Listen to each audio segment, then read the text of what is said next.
So, Dying Like the Beast Restored Land finally came out. Well, not finally, it's been out for a few days now, but I actually finished it in One Life mode, by the way. And I have some thoughts, just to be transparent from the get go. Uh, I beat it in survival mode and not in, what do you call it? Yeah, brutal, which is just hard mode.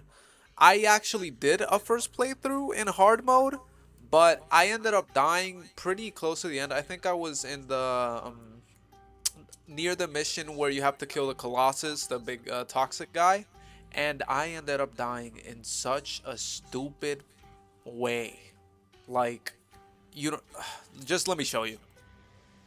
Okay, so it was basically in a power plant like this one. Not this one exactly. It was more near the villa area.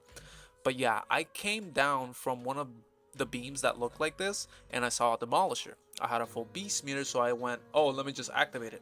Little did I know there was a gas zombie and a gas can, not can, but those tanks right behind me. The shockwave from activating it killed the zombie, which made him explode near instantly, which made the gas can explode, which didn't kill me because there's a one-hit protection for death, but it pushed me right in front of the demolisher, which just bitch slapped me and killed me. That shit was annoying as hell. And that was about of a like an 8.5 hour run, which obviously had me pissed the fuck off. But I said, whatever, I gotta get this done, so I pushed through. But I did decide to do it in survival because honestly, I thought it would just be quicker. And I don't have all the time in the world. I don't make any money from this, so what's the point in putting myself through more, not even torture, because it's not really that hard, it's just slower. Everything would be slower. I didn't want to waste time, so I did it in survival. Anyways, that's all besides the point. Going to the actual update. If you can read, you can see the title, and you can tell that I was not the biggest fan of this update, and I was not really hyped at all when they actually showed off what it was going to be for the first time. That was mainly because when the teasers were coming out and I was actually paying attention to them, even though I knew there was going to be a permadeath mode attached to it, when I saw the teaser with the spikes in the truck, I was like, hell fucking yeah, we're getting Be the Zombie again. And I was so hyped. I mean, a part of me knew it wasn't going to happen, to be honest. I'm used to disappointment from Techland. Not throwing shade, but I'm just always disappointed with them, even when they do good work. Um, that was my big hope. I really wanted Be the Zombie to be back in this game, but so far it isn't. And just seeing this update taking what I think should be its place honestly made me hella sad. But after actually playing through the story with this in One Life and actually engaging with the mechanics, I can confidently say that shit's okay. It's it was all right, honestly. It could have been worse. Do I think it's the best thing in the world? Well, you just heard me. No, it fucking isn't. But I think it could have definitely been worse. And honestly, the few mechanics that they added, like, the zombies staying permanently dead, resources not respawning, all of that does actually change how you play the game. And it makes you think. It makes you engage with the world differently. As I just said, my first playthrough was hella long because I was trying to kill as many zombies as possible, which doesn't usually happen when I play Dying Light games. And that is welcome. I am gonna be transparent. I have not tried the new race thingies, whatever the fuck it is. It's probably boring as shit. I don't really want to. I am gonna get all the trophies, so I will eventually have to interact with it, but I am not holding out hope for it. Besides from that, though, there are a few more features added with this update, which I kind of did interact and I kind of didn't at the same time. They said there are new side missions, and I did have to do quite a few side missions because of the leveling it requires in the story, which, by the way, is bullshit. But I didn't actually find any of the new side missions, unless I'm stupid and wrong and can't read and I just made that up. I just didn't find any of them. So I can't really give a verdict on that. Apparently there's new music, and apart from the new menu music, which sounded fine, I can't really give a verdict on that either, so I'm sorry for being such a shit reviewer. I don't even interact with the content I talk about. I did see one of the new things they added though, which was new encounters. The first encounter I actually noticed that was new, or I really hope it was new because I just don't remember this happening when I first played through the game. Was this little encounter where I saw a bunch of the Baron's men fighting a volatile and a bunch of zombies in the tunnel. I actually got shocked for a bit and I started like pausing. I was trying to remember if that actually happened in the game when I first played, but from what I can remember, no. And it was pretty interesting.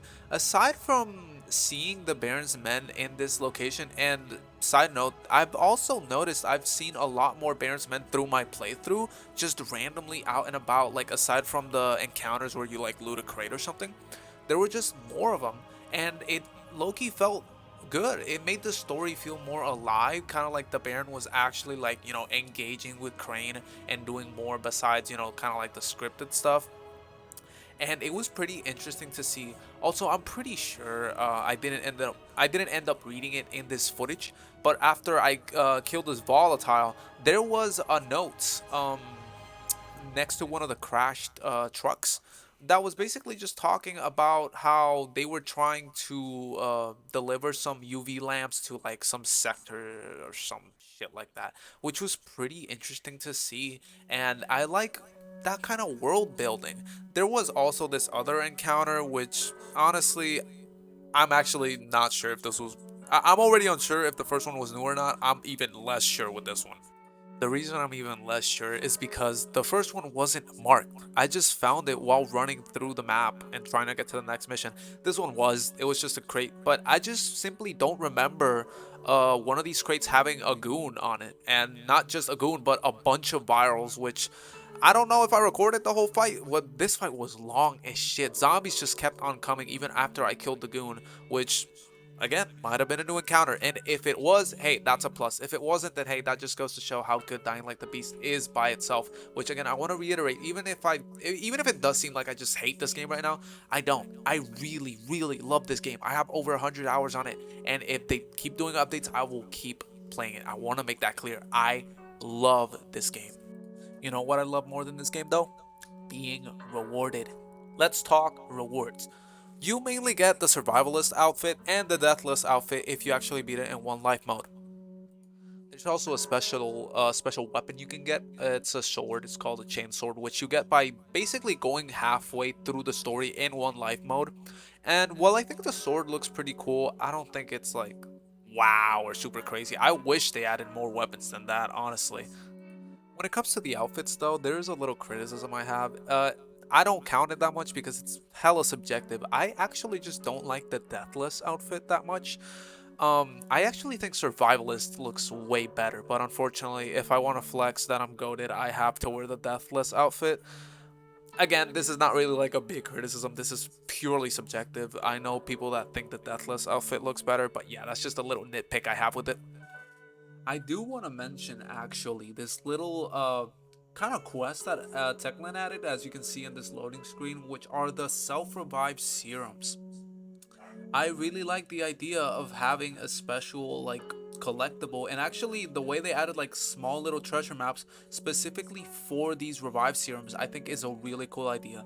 I do hate, however, the fact that you have to play through basically the entire story to actually be able to go get these, because if you don't complete the mission where you beat the fuck out of Aiden, then they just won't spawn in, which is just infinitely lame, and I just think should be completely changed. I don't agree that they should be available from the start, but they should be available way earlier. This is dog shit. And that's basically it. Despite this update being pretty big, when you really like delve and analyze it, it really isn't all that big. There isn't all that much content besides just survival mode, which again I think it could have been a lot better. Bring me the zombie back. That's all I want to say.